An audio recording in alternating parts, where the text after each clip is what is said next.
So what does it mean to be estrogen dominant?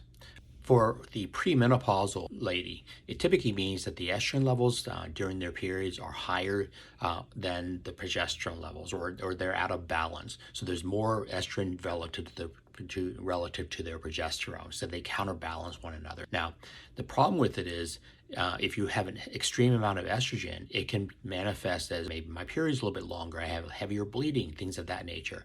But long-term wise, it actually may have an impact on you because you have an excessive amount of estrogen or a little bit extra estrogen that is unopposed.